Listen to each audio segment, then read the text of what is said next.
Last lecture में हमारी discussion जी हो रही थी कैपिटल इन्वेस्टमेंट अप्रेजल पे। वो चैप्टर हमने कंक्लूड किया था और हमने सोर्सेज ऑफ फाइनेंस पे एबीसी उसकी तरह सी बात कर ली थी। इंट्रोडक्शन आपका मैंने करवा दिया था कि नया चैप्टर हमने कौन सा पढ़ना है।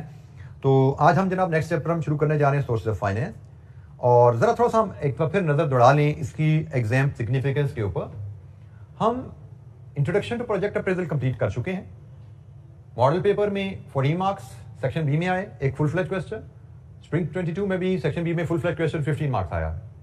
अब हम सोर्स ऑफ फाइनेंस की डिस्कशन करने जा रहे हैं। सोर्स ऑफ फाइनेंस हिस्टोरिकली भी देखा जाए तो बहुत हैवी ड्यूटी टॉपिक नहीं है, एक डिस्कर्सिव थ्योरी बेस्ड टॉपिक है जिसमें हमें नजर आ रहा है वेरिएशन वेटेज की कि इसको मॉडल पेपर में तो 9 मार्क्स का वेट दिया गया, एमसीक्यू प्लस एक शॉर्ट क्वेश्चन भी दिया गया सेक्शन बी में लिखने को, लेकिन स्प्रिंग में इस पे वेट रिड्यूस किया गया और सिर्फ 3 मार्क्स हमें दिए गए एमसीक्यू में। तो we can expect source of finance में वेरिएशन हमें नजर आएगी, कभी मार्क्स कम कभी मार्क्स ज्यादा, लेकिन ये एरिया जैसे हमने पढ़ा इसमें वेरिएशन नहीं नजर आने वाली। कैपिटल इन्वेस्टमेंट अप्रेजल 100% एक फुल फ्लेज क्वेश्चन हमें हर अटेम्प्ट में मिलना ही मिलना है। जैसे हम अगर फाइनेंशियल रिस्क मैनेजमेंट को भी देखें तो यहां पे भी अगर आगे हमने चल के पढ़ना है, लास्ट टॉपिक हमारा 2, लेकिन यहां पे देख रहे हैं फुल क्वेश्चन हमें नजर आ रहा है, 11 नंबर 10 नंबर फुल क्वेश्चन नजर आ रहा है। बाकी हर जगह एग्जामिनर ने वेरिएशन डाली हुई है, जैसे बजटिंग में भी उसने वेरिएशन दी हुई है, वर्किंग कैपिटल में भी वेरिएशन है 1.5 and 10 marks, cost of finance में कम वेरिएशन है 7 एंड 12। सबसे कंसिस्टेंट अगर देखा जाए तो ये 2 टॉपिक है कैपिटल इन्वेस्टमेंट अप्रेजल और रिस्क मैनेजमेंट, जिनमें अपीयरेंस भी और मार्क्स भी दोनों कंसिस्टेंट है। तो एनीवेज इन शॉर्ट यहां पे अगर देखें होता क्या है कि भाई आपको सिलेबस सारा कवर करना है। यू नेवर नो कि भाई कभी किसी टॉपिक में कम नंबर आए या ज्यादा नंबर आ जाए, आपको कंप्रीहेंसिव कवरेज करनी ही करनी है। तो एनीवेज हम यहां पे बात शुरू करते हैं जी अपनी सोर्स ऑफ फाइनेंस के एरिया पे। अच्छा जी, सोर्सेज ऑफ फाइनेंस की हमें पढ़ने की जरूरत क्यों है? हम ये जो टॉपिक पढ़ रहे हैं ये सब्जेक्ट है फाइनेंशियल मैनेजमेंट का। फाइनेंशियल मैनेजमेंट का सब्जेक्ट है जिसमें हमें फाइनेंस को मैनेज करना सिखाया जा रहा है। ये फाइनेंशियल मैनेजमेंट की बेसिक्स है जो हम एमएफए में पढ़ रहे हैं, और फाइनेंशियल मैनेजमेंट का एडवांस सब्जेक्ट आप बीएफडी सीफए 4 में पढ़ते हैं। इस बेसिक में हमने फाइनेंस के इन्वेस्टमेंट डिसीजंस को लेके पिछला चैप्टर पढ़ा। जब किसी प्रोजेक्ट की फिजिबिलिटी करते हो, आपने से कहा कि मुझे सीमेंट की फैक्ट्री लगानी है, उसकी फिजिबिलिटी असेस करते हैं। फिजिबिलिटी आपने असेस कर ली, पता लगा जी NPV is positive, project is okay, go ahead, आपने प्रोजेक्ट गो अहेड किया। तो अब नेक्स्ट क्वेश्चन आता है कि भाई इसके पैसे लेके आओ। अच्छा, यहां पे ये ध्यान में रखिए कि बिजनेस में कभी भी फाइनेंस आइडल नहीं पड़ा होता। बिजनेस ने फाइनेंस कभी भी आइडल नहीं पड़ा होता। आपको पता है कि business is a separate entity and investor is a separate entity. Business के पास सिर्फ वो पैसा पड़ा होता है जो उसके एग्जिस्टिंग कारोबार में इन्वेस्टेड है, उसके स्टॉक्स में, उसके कैपिटल एसेट में इन्वेस्टेड है, सिर्फ वो पैसा बिजनेस में होता है। जब भी बिजनेस एक्सपेंशन में जाना चाहता है, जैसे हमने पीछे चैप्टर में नए प्रोजेक्ट की फिजिबिलिटी सेस की और प्रोजेक्ट हमें फिजिबल अगर मिला और हमने फैसला किया we need to go into expansion, तो नए प्रोजेक्ट पे पैसा रेज किया जाएगा इन्वेस्टर से। तो सोर्स ऑफ फाइनेंस में हम यही पढ़ने जा रहे हैं कि हमने एक प्रोजेक्ट की फिजिबिलिटी की, प्रोजेक्ट फिजिबल मिला, तो अब उस प्रोजेक्ट के लिए फाइनेंस रेज करना है। तो प्रोजेक्ट के लिए हमें फाइनेंस रेज करना पड़ता है, तो उसके लिए कैपिटल एसेट भी होते हैं, उसमें करंट एसेट भी होते हैं। तो कैपिटल एसेट के लिए भी फाइनेंस की जरूरत पड़ती है, करंट एसेट के लिए भी फाइनेंस की जरूरत पड़ती है। तो हमने इस चैप्टर में डिफरेंट सोर्सेज ऑफ फाइनेंस से अपने आप को मुतारफ करवाना है। What are the different sources of finance, उन पे हम बात करेंगे, और फिर उनके pros and cons, different sources के कोई प्लस माइनस क्या है, और शायद ब्रीफली उनके मैकेनिज्म पे भी बात करेंगे कि different sources of finance raise करना हो तो उसका ब्रीफ मैकेनिज्म क्या है। डिटेल जैसे मैंने कहा कि हम सीफए 4 में इंशाअल्लाह डिस्कस करेंगे। तो सबसे पहले सोर्स ऑफ फाइनेंस की कैटेगरीज हमारे सामने आती हैं। सोर्स ऑफ फाइनेंस को 2 ब्रॉड कैटेगरीज में हम तकसीम कर सकते हैं, एक डेट, दूसरा इक्विटी।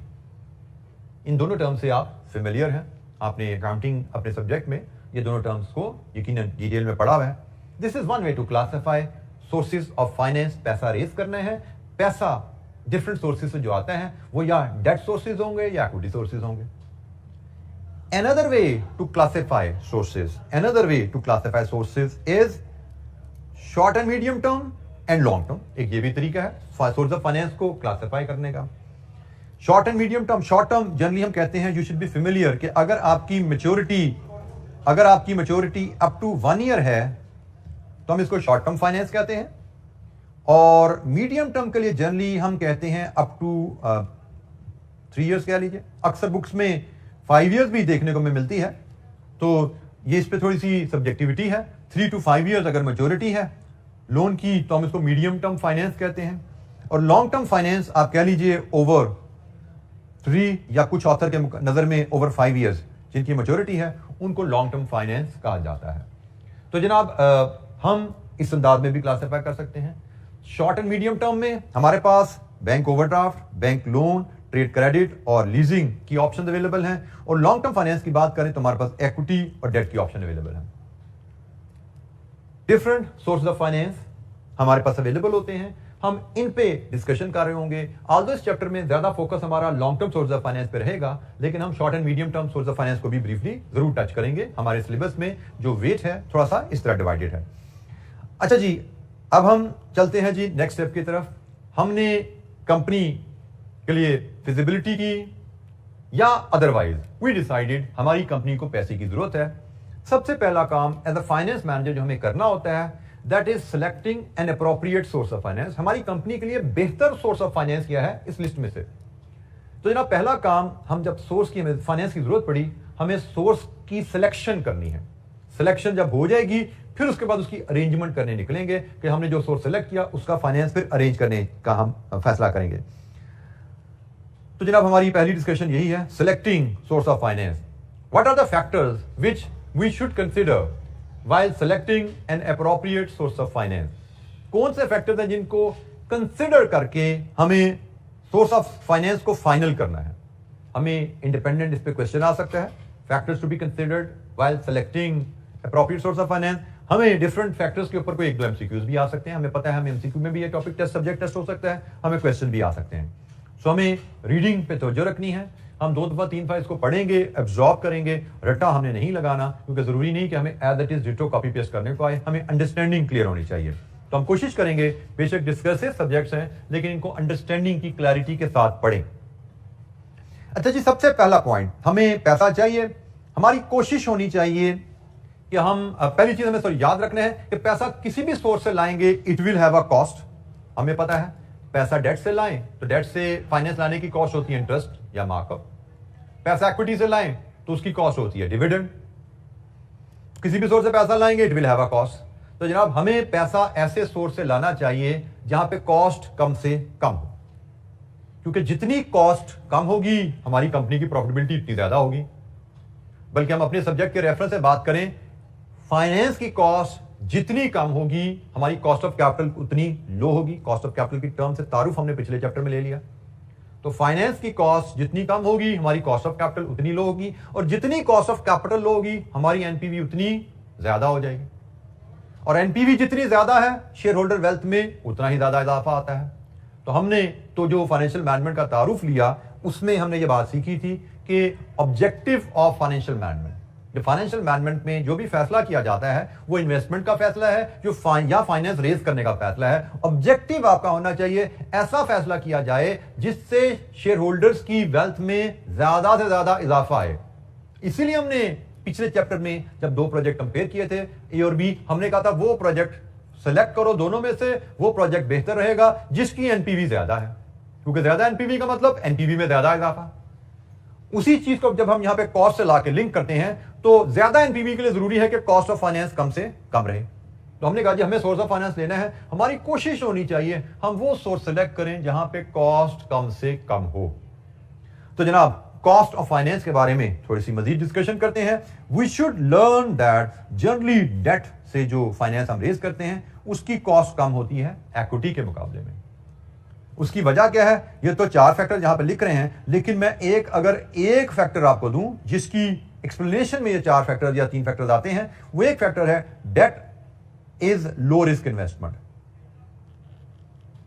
एक इन्वेस्टर के पास ऑप्शन है कि पैसा डेट में भी डाल सकता है, पैसा इक्विटी में भी डाल सकता है।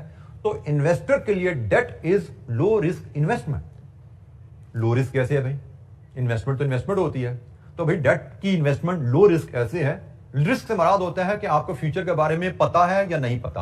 अगर फ्यूचर के बारे में आपको पता है तो हम कहते हैं जी लो रिस्क है, फ्यूचर के बारे में नहीं पता तो हम कहते हैं ये हाई रिस्क है। डेट में आपको फ्यूचर के बारे में काफी चीजें पता होती हैं। जैसे आपको पता होता है डेट में कि अगर आपकी कंपनी जिसको आपने लोन दिया है, इन्वेस्टर को पता है वो कंपनी डूब भी जाए तो हमारे पास सिक्योरिटी में एसेट पड़ा होता है, हम एसेट बेचकर पैसे रिकवर कर लेंगे। नॉर्मली डेट के अगेंस्ट एसेट कोई सिक्योरिटी में दिया जाता है, कोई लैंड के डॉक्यूमेंट देगा कंपनी वाला तो फिर उसको लोन मिलेगा। तो इन्वेस्टर के लिए डेट सिक्योर्ड इन्वेस्टमेंट है कि कंपनी डूब भी जाए पैसे वापस आएंगे। इन्वेस्टर के लिए डेट पे गारंटीड रिटर्न होती है, 10% सालाना इंटरेस्ट रेट है जी। कंपनी कमाए या ना कमाए 10% सालाना इंटरेस्ट रेट जाना है। Debt has a fix maturity, 5 साल के लिए दिया है, 6 साल के लिए दिया है, 2 साल के लिए दिया है, 10 साल के लिए दिया है। इन्वेस्टर को पता है कि मेरा पैसा वापस भी आ जाना है। अब एक्विटी में पैसा दो, कोई सिक्योरिटी नहीं है। एक्विटी में पैसा दो, कोई रिटर्न की गारंटी नहीं है। प्रॉफिट होंगे तो ज्यादा रिटर्न, प्रॉफिट होंगे तो रिटर्न मिलेगी, ज्यादा प्रॉफिट ज्यादा रिटर्न, कम प्रॉफिट कम रिटर्न, लॉस तो कोई रिटर्न नहीं मिलेगी भाई। कोई मैच्योरिटी नहीं है। एक्विटी में पैसा दे दिया, जब तक कंपनी चल रही है कंपनी ने पैसा वापस नहीं करना। कंपनी डूबेगी तो खुदा ना खासा को बचा पैसा तो आएगा, वैसे नहीं पैसा मिलना आपको। तो ये 3 फैक्टर्स तो आपके इस पॉइंट को लिंक कर जाते हैं। ये 3 फैक्टर्स आपके इस पॉइंट से लिंक कर जाते हैं। एक एडिशनल फैक्टर भी है जो कि डेट को चीपर बनाता है, वो है जी कि डेट पे जो इंटरेस्ट पे होता है वो टैक्स अलाउएबल एक्सपेंस है। आप प्रॉफिट बिफोर टैक्स में से इंटरेस्ट चार्ज करते हो तो टैक्सेबल प्रॉफिट आपका रिड्यूस हो जाता है। टैक्सेबल प्रॉफिट रिड्यूस होने से आपकी टैक्स लायबिलिटी कम हो जाती है। वेयर एज इक्विटी इन्वेस्टर को जब रिटर्न दे तो डिविडेंड वो टैक्सेशन पे करने के बाद पे किया जाता है। सो डिविडेंड पे करने से आपको टैक्स सेविंग पे कोई इंपैक्ट नहीं आता। तो ये जनाब कहानी होगी कॉस्ट की। दूसरा पॉइंट जो हमें पैसा किस सोर्स से लेना है हमें ख्याल में रखना होता है ड्यूरेशन। ड्यूरेशन से मुराद होती है आपको पैसा चाहिए कितनी ड्यूरेशन के लिए। आपको जिस ड्यूरेशन के लिए पैसा चाहिए उसी मैच्योरिटी के हिसाब से आप फाइनेंस अरेंज करते हो। यह जानना इसलिए जरूरी है कि generally long term finance expensive होता है। अब आपको पैसा चाहिए 2 साल के लिए और आप 5 साल की मैच्योरिटी का लोन ले लो तो ये तो कोई अच्छा डिसीजन नहीं है, क्योंकि 2 साल के लिए पैसा चाहिए तो 2 साल की मैच्योरिटी का लोन लो, उसकी कॉस्ट कम होगी। 5 साल की मैच्योरिटी के लोन की कॉस्ट ज्यादा होती है। तो आपको मैच्योरिटी ड्यूरेशन के हिसाब से आपको अरेंज करना चाहिए। आपको ड्यूरेशन के हिसाब से आपको अरेंज करना है फाइनेंस को, क्योंकि हम यहां पे एक और फैक्ट देख रहे हैं। एक तो डेट और इक्विटी में कॉस्ट का फर्क होता है और एक within debt short term और लॉन्ग टर्म डेट में भी कॉस्ट का फर्क होता है। Generally short term debt is considered cheap, long term debt is considered expensive. Another point, repayment. हमने पैसा कहां से लाना है हमें ध्यान से सोचना पड़ेगा, देखना पड़ेगा कि क्या हम रीपेमेंट कर पाएंगे फ्यूचर में। अगर हमें लगे कि जब फ्यूचर में रीपेमेंट ड्यू होगी हमारे पास उस वक्त सरप्लस कैश अवेलेबल नहीं होगा, क्योंकि हम पैसा जिस कारोबार में डाल रहे हैं वो कारोबार में से पैसा 10 साल बाद कमाई शुरू होगी, 10 साल हम कमा नहीं पाएंगे और लोन हमें लेंडर दे रहा है 5 साल मैच्योरिटी का। तो इसका मतलब 5 साल बाद जब रीपेमेंट ड्यू होनी है तब हम रीपे करने की पोजीशन में नहीं होंगे। तो भाई अगर रीपे करने की पोजीशन में नहीं है तो लोन ना लीजिए।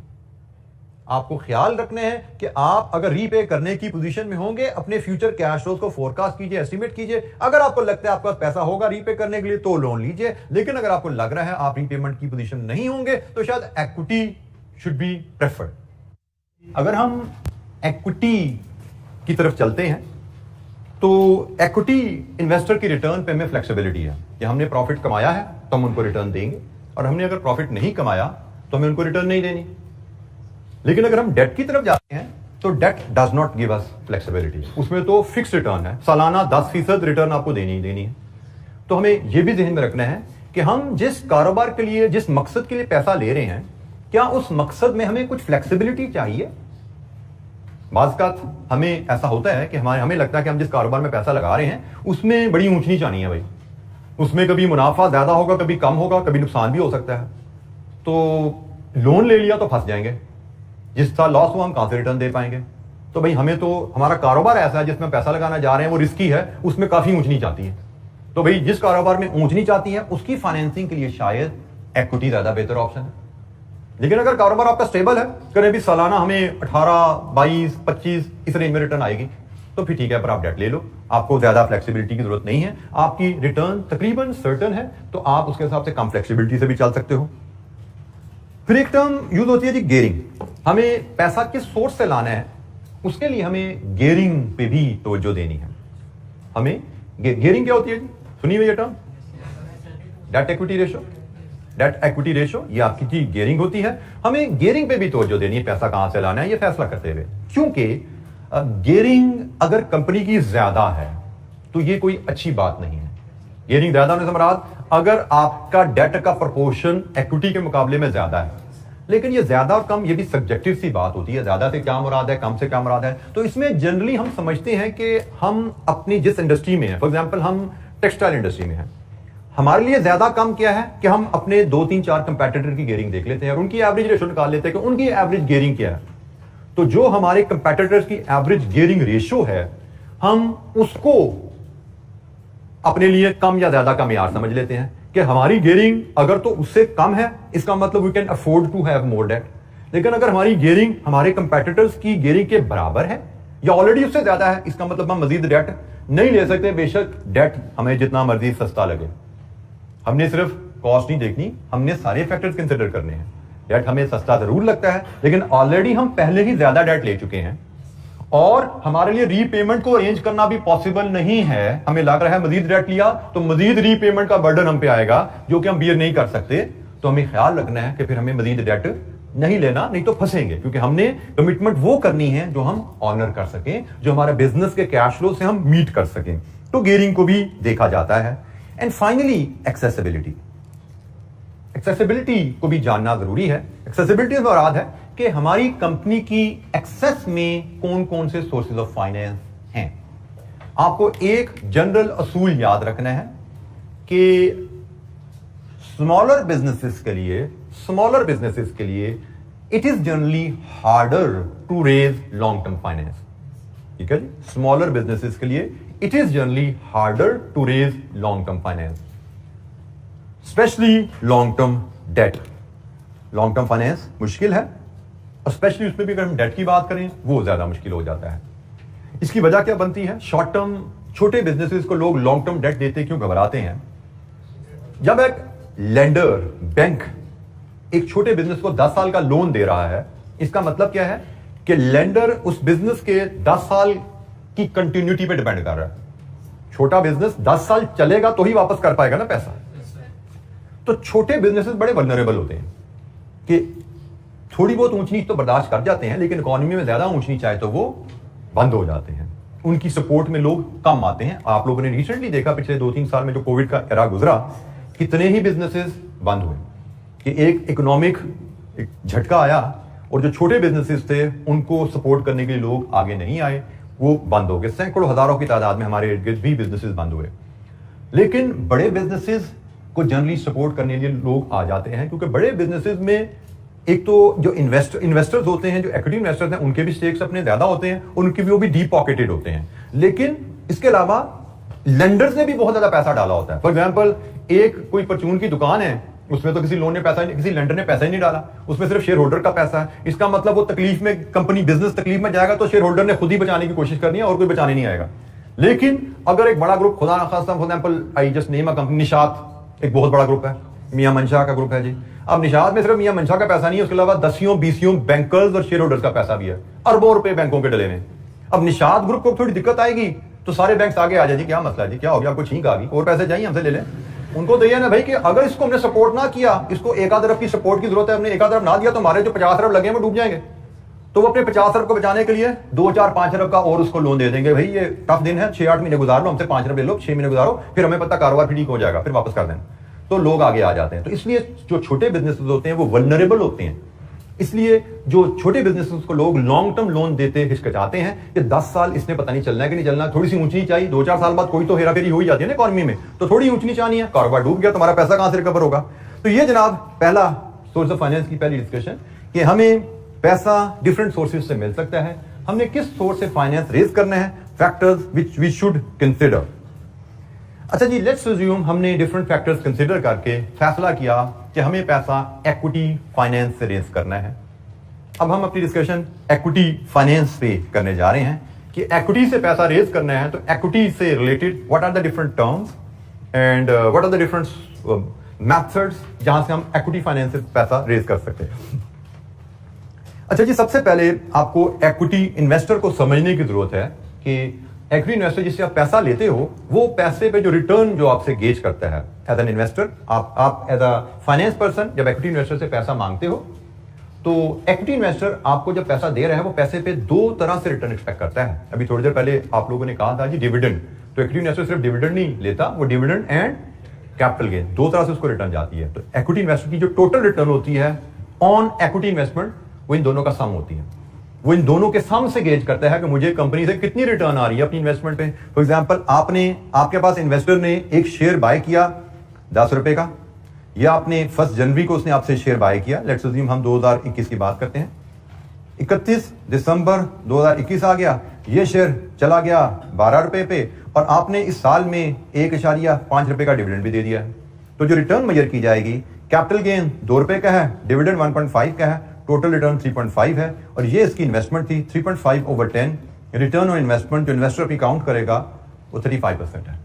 तो इन्वेस्टर अपनी रिटर्न इस तरह काउंट करता है कि मुझे कैपिटल गेन कितना मिलेगा कंपनी से, डिविडेंड कितना आएगा, टोटल रिटर्न मुझे अपनी इन्वेस्टमेंट जो 10 रुपए की है उस पर एक साल में रिटर्न क्या आ रही है। तो ये जनाब आपकी टोटल रिटर्न की कहानी होती है। अच्छा जी, इसमें मजीद हम जनरली जैसे हमने बात की कि इक्विटी इन्वेस्टर जो है वो डेट इन्वेस्टर से ज्यादा रिटर्न एक्सपेक्ट करता है, क्योंकि equity investment high risk investment है। हाई रिस्क क्यों है? जो लो रिस्क के फैक्टर्स हैं उनको रिवर्स कर दो। इक्विटी इन्वेस्टमेंट सिक्योर्ड नहीं है, इक्विटी इन्वेस्टमेंट में गारंटीड रिटर्न नहीं है, इक्विटी इन्वेस्टमेंट में कोई मैच्योरिटी नहीं है। ठीक है जी, ये 3 फैक्टर तो सीधे सीधे आगे, जिसकी वजह से कहते हैं कि हम इक्विटी इन्वेस्टमेंट हाई रिस्क है, इन्वेस्टर पैसा डालते हुए थोड़ा घबराता है, इसलिए वो रिस्क ज्यादा ले रहा है, रिटर्न भी ज्यादा एक्सपेक्ट कर रहा होता है। बट फर्क सिर्फ ये है कि इक्विटी इन्वेस्टर ख्वाब के ऊपर पैसा लगाता है, उसको कोई रिटर्न की गारंटी नहीं दी जाती, उसको ख्वाब दिखाया जाता है कि जी आप मेरी कंपनी में पैसा लगाएंगे तो मैं आपको शेयर 10 रुपए का बेच रहा हूं, मेरा कारोबार जिस तरह चल रहा है उसमें जो मुनाफा आएगा उसकी बेसिस में साल बाद इतना आपको डिविडेंड दे सकूंगा और मेरे शेयर की वैल्यू में भी 2 रुपए का इजाफा आ जाएगा। तो अगर आप मेरी कंपनी में 10 रुपए का शेयर लेते हैं तो you can hope to earn 3.5 rupees per share in 1 year. ये उसको ख्वाब दिखाया जाता है, इस ख्वाब के ऊपर कोई गारंटी नहीं है, इस ख्वाब के ऊपर वो 10 रुपए लगाता है। अगर उसको ख्वाब ही आप 10% का दिखाओगे तो वो पैसा ही नहीं लगाएगा, क्योंकि अगर 10% मुझे बैंक से मिल जाता है, अगर मैं इक्विटी में ज्यादा रिस्क ले रहा हूं तो मुझे ज्यादा की उम्मीद दिलाते हो तो लगाता हूं। बट फर्क यह है कि ये ख्वाब है, उम्मीद है, गारंटी कोई नहीं है। तो हायर रिटर्न के लिए वो पैसा लगाएगा। हाँ, अगर उसका ख्वाब आप पूरा नहीं करते तो आपकी कंपनी से पैसा निकाल सकता है। वो कैसे पैसा निकालेगा? अपना शेयर किसी और को बेचेगा, नुकसान होगा उसको, लेकिन वो आपके साथ टिकना नहीं चाहेगा। ये इशू रहता है कि आपने एक इन्वेस्टर को सेटिस्फाई ना किया, उसकी रिटर्न आपने कभी उसकी रिक्वायरमेंट पूरी नहीं की, तो अगले साल आपको फिर पैसे की जरूरत पड़ेगी, फिर आपको कोई पैसा नहीं देगा। ऐसा नहीं कि हम कहें कि हम तो ख्वाब दिखा के, हमने कौन सा रिटर्न देनी मजबूरी है, हमने कौन सा वादा किया है। भाई वादा नहीं किया लेकिन ख्वाब दिखाया आपने, ख्वाब दिखा के इन्वेस्टर से पैसा ले लिया आपने और अपना ख्वाब, उसको जो ख्वाब दिखाया है, जो आप कह लो कि सॉफ्ट प्रॉमिस दिया आपने कि जी इंशाअल्लाह ये पक्का आपका मुनाफा है, वो अगर मुनाफा आप उसके आसपास उसको नहीं देते तो आइंदा कभी आपको पैसे की जरूरत पड़ेगी तो भूल जाओ इस सोर्स से आपको पैसा मिलेगा। ठीक है, जब तक रिटर्न दोगे इन्वेस्टर को तब तक इन्वेस्टर मजीद पैसा देता रहेगा, लेकिन जब आप इन्वेस्टर को रिटर्न नहीं दोगे तो इन्वेस्टर आपको पैसा नहीं देगा। अच्छा जी, इक्विटी की जब हम बात करते हैं तो शेयर्स की बात करते हैं तो फाइनेंशियल मैनेजमेंट में 2 तरह के शेयर्स आते हैं, एक ऑर्डिनरी शेयर्स हैं, एक प्रेफरेंस शेयर्स हैं। दोनों से आपका तारुफ है मेरे ख्याल में, तो ये क्विकली हम इनको ओवरव्यू कर लेते हैं। हमें इस लिहाज से भी सवाल पूछा जा सकता है कि डिफरेंशिएट करो ऑर्डिनरी शेयर्स और प्रेफरेंस शेयर्स को फीचर्स के लिहाज से। तो ये कुछ फीचर्स हैं जिनके लिहाज से हम इनको डिफरेंशिएट कर सकते हैं। पहला फीचर डिविडेंड रेट का है। ऑर्डिनरी शेयर का डिविडेंड फिक्स नहीं है, वेरिएबल है, जनरली हाई होगा प्रेफरेंस शेयर के मुकाबले में, क्योंकि प्रेफरेंस शेयर का डिविडेंड रेट फिक्स होता है। डिविडेंड डिस्ट्रीब्यूशन, ऑर्डिनरी शेयर को डिविडेंड सिर्फ उस सूरत में मिलता है जब प्रेफरेंस शेयर को डिविडेंड देने के बाद पैसे बचे, और प्रेफरेंस शेयर्स को प्रेफरेंस है ऑर्डिनरी शेयर्स के ऊपर, ऑर्डिनरी शेयर होल्डर से प्रेफरेंस पे इनको डिविडेंड मिलता है। बाकी सब कॉस्ट पे हो जाती हैं। जब आखिर में 2 लोग बच जाते हैं, एक प्रेफरेंस शेयर होल्डर एक ऑर्डिनरी शेयर होल्डर, तो पहले प्रेफरेंस शेयर होल्डर को पैसे दिए जाते हैं, फिर बचेगा तो ऑर्डिनरी शेयर होल्डर। लिक्विडेशन, अगर कंपनी डूबती है और कंपनी को लिक्विडेशन में जाना पड़ता है, कारोबार उसका डूब गया, एसेट बेच के पैसे क्रेडिटर्स को पे किए गए, फिर शेयर होल्डर्स को पे किए जाते हैं, तो ordinary share holder last to be repaid है और preference share holder repaid before the ordinary share holder. इनका राइट पहले है, इसका मतलब प्रेफरेंस शेयर होल्डर इसके मुकाबले में लो रिस्क है थोड़े से, ये आखिरी है, ये सेकंड लास्ट है। Voting rights, generally ordinary share holder के पास वोटिंग राइट होते हैं और इनके पास वोटिंग राइट्स नहीं होते, प्रेफरेंस शेयर होल्डर के पास वोटिंग राइट नहीं होते।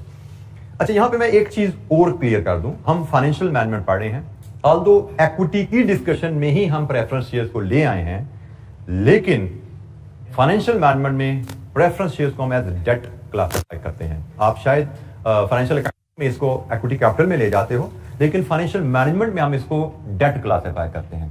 अगर हमसे जब हम गेयरिंग रेशियो बनाएं, अगर अकाउंटिंग में गेयरिंग रेशियो बनाओगे वो वहां पे ये इक्विटी में शायद आपका जाता होगा, लेकिन फाइनेंशियल मैनेजमेंट में गेयरिंग रेशियो बनाओगे तो प्रेफरेंस शेयर्स कैपिटल जो है आपका ये डेट में क्लासिफाई होता है। ये याद रखना, it is classified as debt in FM, जो सब्जेक्ट हम पढ़ रहे हैं इसमें एज डेट क्लासिफाई होता है। लेकिन यहाँ पे ये डिस्कशन में हमारे पास इसलिए आ गया कि ये भी चूंकि शेयर्स कहलाते हैं, ये भी शेयर्स कहलाते हैं, इस स्टेज पे हम इनको डिफरेंशिएट कर लेते हैं कि ऑर्डिनरी शेयर्स इक्विटी में आ रहे हैं, प्रेफरेंस शेयर्स डेट में जाएंगे, ये इक्विटी कैपिटल नहीं है। जी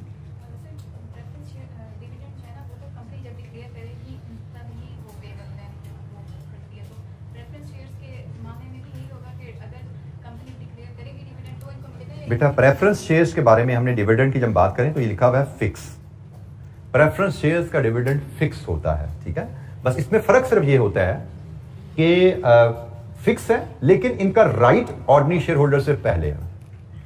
ऑर्डिनरी शेयर होल्डर के लिए कुछ बचेगा तो फिर जो डायरेक्टर्स जब BOD वो डिक्लेयर करते हैं और पे ऑफ होते हैं, AGM में अप्रूव होकर पे होता है, यहां पे ऐसा नहीं है।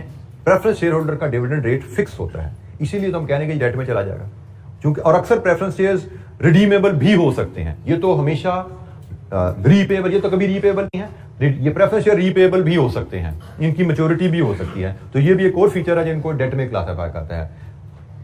इनका डिविडेंड रेट वेरिएबल है, कभी कम कभी ज्यादा कभी जीरो। इनका डिविडेंड रेट फिक्स है। हाँ, एक सिर्फ क्लास इसमें आती है प्रेफरेंस शेयर होल्डर में, जिसको आपने डिस्कस किया होगा, क्यूमुलेटिव एंड नॉन क्यूमुलेटिव। ये एक डिफरेंस आ सकता है प्रेफरेंस शेयर्स में कि कुछ प्रेफरेंस शेयर्स क्यूमुलेटिव होते हैं। क्यूमुलेटिव मतलब अगर किसी साल कंपनी के पास प्रॉफिट्स नहीं है और आपने ये 6% उसको पे नहीं किया तो अगले साल ज्यादा मुनाफा आएगा तो 2 साल का पे कर देना। This is called cumulative. और नॉन क्यूमुलेटिव प्रेफरेंस शेयर क्या है कि किसी साल मुनाफा ना होने की वजह से आपने 6% पे नहीं किया तो अगले साल सिर्फ मुनाफा होगा तो उसी साल का पे होगा, पिछले साल जिस साल पे नहीं हुआ उसका पे नहीं होगा। रेट फिक्स है लेकिन subject to availability of profit है। नॉन क्यूमुलेटिव भी हो सकते हैं, क्यूमुलेटिव भी हो सकते हैं। ये प्रेफरेंस शेयर की कहानी है। ऑर्डिनरी शेयर होल्डर्स में रेट फिक्स नहीं है, कम मुनाफा तो लो रेट, ज्यादा मुनाफा तो हाई रेट। जी जनाब, एनी क्वेश्चन?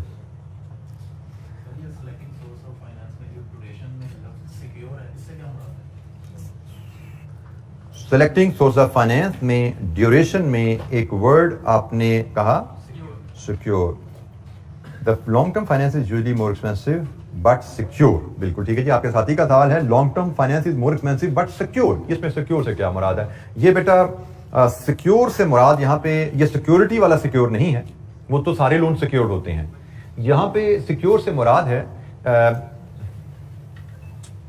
Less risky. यहाँ पे सिक्योर से मुराद दिया जाता है less risky as far as repayment is concern.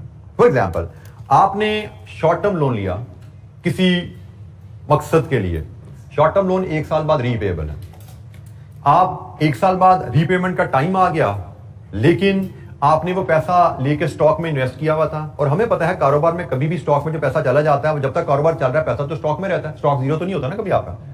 आपने एक बैंक से पैसा लिया, उससे स्टॉक्स बाय कर लिए, स्टॉक्स बाय करके आपने कारोबार शुरू किया, तो कारोबार में आपका रॉ मटेरियल से फिनिश गुड में कन्वर्ट होगा, फिनिश गुड बिकेगा तो डेटर्स में कन्वर्ट हो जाएगा, ठीक है जी। और डेट इन द मीनवाइल पीछे से डेटर से पैसे आएंगे, फिर रॉ मटेरियल में पहुंच जाएंगे। तो ये पैसा इस तरह घूमता रहता है जब तक कारोबार चल रहा है। पैसा आपका स्टॉक्स में, डेटर्स में, रॉ मटेरियल, फिनिश गुड्स इसी में लगा रहता है।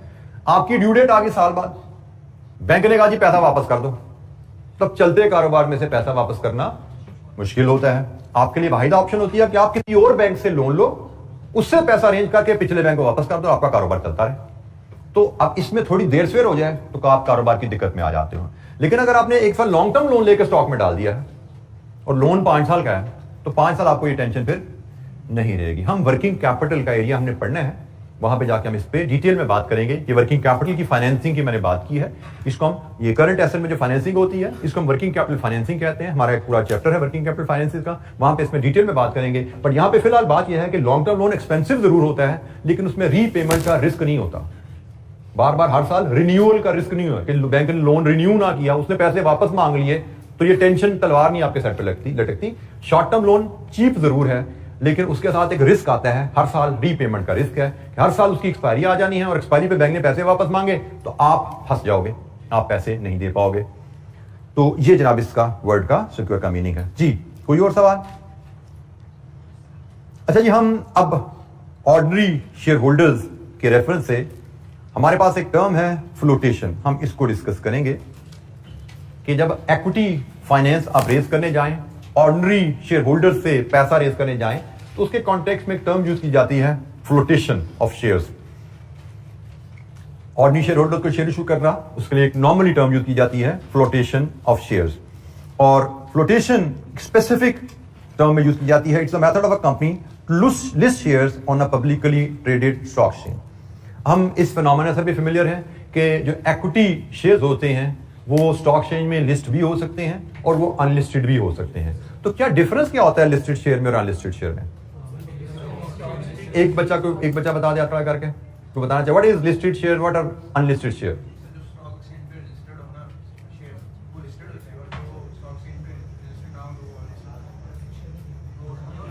कोई और थोड़ा सा फीचर, कोई फीचर के लिए आपने डिफरेंशिएट कर सके जी बेटा?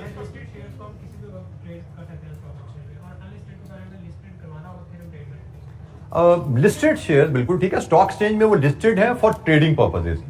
जो शेयर होल्डर है जब भी चाहे स्टॉक मार्केट में जाके अपने शेयर बेच सकता है, खरीद सकता है। अनलिस्टेड कंपनीज में अगर आपने शेयर बाय किए हैं तो अनलिस्टेड कंपनी के शेयर्स के लिए कोई मार्केट नहीं होती जहां पे बेचे जा सके। तो शेयर होल्डर के पॉइंट ऑफ व्यू से अगर हम बात करें तो लिस्टेड कंपनी के शेयर्स मार्केटेबल होते हैं, वो जब भी चाहे मार्केट में जाए बेचे, पैसे ले ले। लेकिन शेयर होल्डर के पॉइंट ऑफ व्यू से अगर बात करें, इन्वेस्टर के पॉइंट ऑफ व्यू से बात करें, अनलिस्टेड कंपनी में शेयर खरीदना जरा मुश्किल काम है, क्योंकि उसको पता है मैंने शेयर खरीद लिया है तो कल को बेचूंगा कहां पे, कल को मुझे पैसे की जरूरत पड़ी तो बेचूंगा कहां पे। तो अनलिस्टेड कंपनीज में लोग मुश्किल से पैसा इन्वेस्ट करेंगे इक्विटी में, लिस्टेड कंपनी में लोग रिलेटिवली कंफर्टेबली पैसा इन्वेस्ट कर देते हैं। मेजर डिफरेंस मार्केटेबिलिटी का रहता है, मेजर डिफरेंस मार्केटेबिलिटी का है। There are other differences as well, जिसकी वजह से इन्वेस्टर लिस्टेड कंपनीज पे ज्यादा ट्रस्ट करता है, अनलिस्टेड पे कम ट्रस्ट करता है। वो भी बातें भी हमारे सामने आ जाएंगी, लेकिन marketability is the big difference. तो इसलिए अक्सर कंपनीज की प्रेफरेंस होती है, जो भी जरा साइजेबल बड़ी कंपनीज होती हैं, कि वो थ्रू फ्लोटेशन अपने शेयर्स को स्टॉक एक्सचेंज में लिस्ट करवा लें। ठीक है जी। तो स्टॉक एक्सचेंज में शेयर्स को लिस्ट करवाना, इस प्रोसेस को हम फ्लोटेशन का प्रोसेस कहते हैं। शेयर्स फ्लोट कर दिए जी कंपनी ने। शेयर्स फ्लोट करने से मुराद क्या है कि कंपनी ने स्टॉक एक्सचेंज में लिस्टिंग के लिए प्रोसेस को फॉलो कर लिया है, उसको परस्यू कर रही है और स्टॉक एक्सचेंज में कंपनी के शेयर लिस्टेड होने जा रहे हैं। अच्छा, जिस लिस्टिंग के लिए, फ्लोटेशन के लिए देयर आर 3 मेथड्स अवेलेबल। एक है जी इनिशियल पब्लिक ऑफर, दूसरा है प्राइवेट प्लेसिंग और तीसरा है इंट्रोडक्शन। एक कंपनी ने फैसला किया कि मुझे अपने शेयर स्टॉक एक्सचेंज में लिस्ट करवाने हैं, फ्लोटेशन का फैसला हो गया। फ्लोटेशन के लिए 3 ऑप्शंस अवेलेबल हैं, इनिशियल पब्लिक ऑफर जिसको हम आईपीओ भी कहते हैं, प्राइवेट प्लेसिंग एंड इंट्रोडक्शन। सबसे पहली हम बात टर्म आईपीओ को डिस्कस करते हैं। इनिशियल पब्लिक ऑफर या आईपीओ के थ्रू लिस्टिंग कैसे की जाती है। आईपीओ इनिशियल पब्लिक ऑफर की टर्म यूज की जाती है जब कंपनी फर्स्ट टाइम अपने शेयर पब्लिक को ऑफर करने निकलती है, तो उसको हम इनिशियल पब्लिक ऑफर कहते हैं। आईपीओ का टर्म निकली इसलिए है कि फर्स्ट टाइम आप पब्लिक को ऑफर करने अगर शेयर निकले हो, इसको हम आईपीओ कहते हैं। पब्लिक को शेयर ऑफर करना सिर्फ लिस्टेड कंपनी के पास राइट होता है, ये ध्यान में रखिएगा। लिस्टेड कंपनी ही सिर्फ पब्लिक को शेयर ऑफर कर सकती है फॉर सेल। पब्लिक को शेयर ऑफर करने के लिए आप फिक्स प्राइस ऑफर भी लेते हो और ऑफर बाय टेंडर भी कर सकते हैं। ये काम चलता कैसे है, इसमें एक यहां पे जो चीज मुझे थोड़ी सी मिसिंग नजर आ रही है, ये नॉलेज यहां पे मुझे लग रहा है कि थोड़ा सा एक मिस हो गया है यहां पे।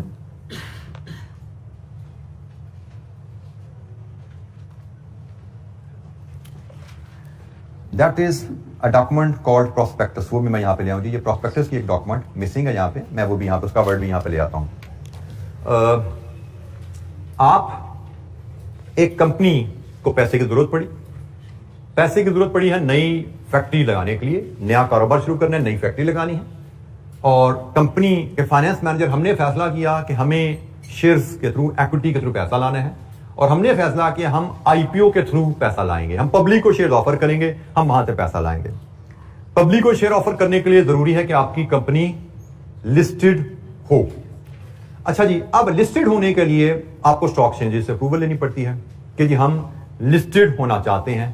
तो स्टॉक एक्सचेंज के बाद जब लिस्टिंग के लिए आप जाते हो तो स्टॉक एक्सचेंज कहेगा जी ये फॉर्म भरो, वो फॉर्म भरो, ये पैसे जमा करो, वो पैसे जमा करो, ये ऑडिट कमेटी कराओ, वो कराओ। ये सारा प्रोसीजर आप कहीं ना कहीं किसी और सब्जेक्ट में जाके पढ़ लोगे, हमारे स्कोप में इतनी डिटेल नहीं है। स्टॉक एक्सचेंज की फॉर्मेलिटीज आपने पूरी करनी है और उसके बाद स्टॉक एक्सचेंज आपसे कहती है ठीक है जी आपने फॉर्मेलिटीज पूरी कर दी हैं, अब आप पब्लिक को अपने शेयर ऑफर कर सकते हैं इस नए प्रोजेक्ट के लिए। तो जब पब्लिक को फर्स्ट टाइम आपको शेयर ऑफर करने की इजाजत मिली तो पब्लिक को शेयर ऑफर करने के लिए एक डॉक्यूमेंट बनाई जाती है प्रॉस्पेक्टस। इससे आप फेमिलियर हो गए, कॉर्पोरेट लॉ में आपने पढ़ा हुआ है कि पब्लिक को शेयर ऑफर करने हैं तो एक डॉक्यूमेंट प्रॉस्पेक्टस की जरूरत होती है। प्रॉस्पेक्टस में क्या क्या लिखा होता है को बताएगा, मोटा मोटा क्या इंफॉर्मेशन होती है इसमें, मकसद क्या है इस डॉक्यूमेंट का? इसमें मोटी मोटी जो चीजें होती हैं, एक कंपनी की हिस्ट्री होती है, पास्ट फाइनेंशियल परफॉर्मेंस होती है, और उससे भी ज्यादा अहम बात जिस प्रोजेक्ट के लिए आप पैसे मांग रहे हो उस प्रोजेक्ट की फिजिबिलिटी होती है। जो हमने अभी बनाई नहीं थी फिजिबिलिटी कैपिटल इन्वेस्टमेंट अप्रेजल में, वो फिजिबिलिटी प्रॉस्पेक्टस का हिस्सा होती है कि जी पास्ट में हमने ये प्रोजेक्ट किए हैं और इनमें ये प्रॉफिट्स हमने कमाए हैं और अब हम नया ये सीमेंट की फैक्ट्री लगाना चाह रहे हैं, उसकी ये फिजिबिलिटी है, इसके लिए हमें पैसा चाहिए।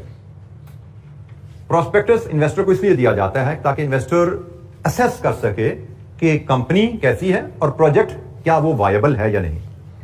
अच्छा जी, अब जब आप कहते हो प्रॉस्पेक्टस तो उसमें अब आपने एक शेयर होल्डर से पैसे मांगे जी हमें इस प्रोजेक्ट के लिए पैसे चाहिए। लेट्स अज्यूम आपने कहा जी हमें इस प्रोजेक्ट के लिए 100 बिलियन चाहिए, एक बड़ा प्रोजेक्ट है, हमें 100 बिलियन रुपीस चाहिए। अब ये 100 बिलियन रुपीस आपने मांगे हैं, लेकिन ऑर्डिनरी शेयर होल्डर ने तो पैसे देने शेयर्स के हिसाब से।